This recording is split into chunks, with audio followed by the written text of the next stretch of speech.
নভেম্বরে প্রেসিডেন্ট নির্বাচনে শেষ পর্যন্ত লড়াইয়ে থাকার প্রতিশ্রুতি দিয়েছেন মার্কিন প্রেসিডেন্ট জো বাইডেন।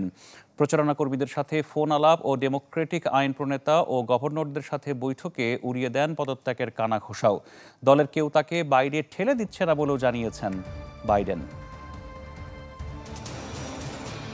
নভেম্বরের মার্কিন প্রেসিডেন্ট নির্বাচনকে সামনে রেখে গেল সপ্তাহে বিতর্কে অংশ নিয়েছিলেন জো বাইডেন ও ডোনাল্ড ট্রাম্প। পররাষ্ট্রনীতি, অর্থনীতি, সীমান্ত ইস্যু ও গর্ভপাত সহ নানা বিষয়ে বাইডেনের পারফরমেন্স ছিল নিষ্প্রভ, যাতে বাইডেনের নির্বাচনে প্রতিদ্বন্দ্বিতা করা উচিত নয় বলে দাবি তোলেন অনেকে।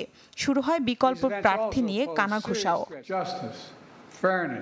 তবে সব চাপ উপেক্ষা করে শেষ পর্যন্ত লড়াইয়ে থাকার প্রতিশ্রুতি দিলেন বাইডেন। বুধবার প্রচারণা কর্মীদের সাথে ফোন আলাপ ও ডেমোক্রেটিক আইন প্রণেতা ও গভর্নরদের সাথে বৈঠকে আসন্ন নির্বাচনে লড়ে যাওয়ার প্রতিশ্রুতি দেন বাইডেন। দলের কেউ তাকে বাইরে ঠেলে দিচ্ছে না বলেও জানান তিনি, যদিও এখনও তার সরে দাঁড়ানোর পক্ষে অনেকে। বিতর্কে বাইডেনের পারফরমেন্স সমালোচনার যোগ্য ছিল। তিনি শক্তিশালী প্রার্থী হিসাবে কিভাবে দাঁড়াবেন সেটাই প্রশ্ন।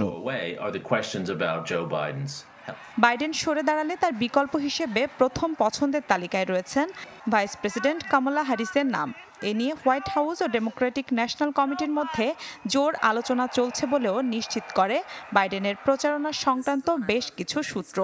এছাড়া বাইডেনের বিকল্প হিসেবে ক্যালিফোর্নিয়ার গ্যাভিন নিউজম, মিশিগানের গ্রেচেন হুটমার ও পেনসিলভানিয়ার জোশ শাপিরোর মতো নেতাদের কথাও ভাবা হচ্ছে।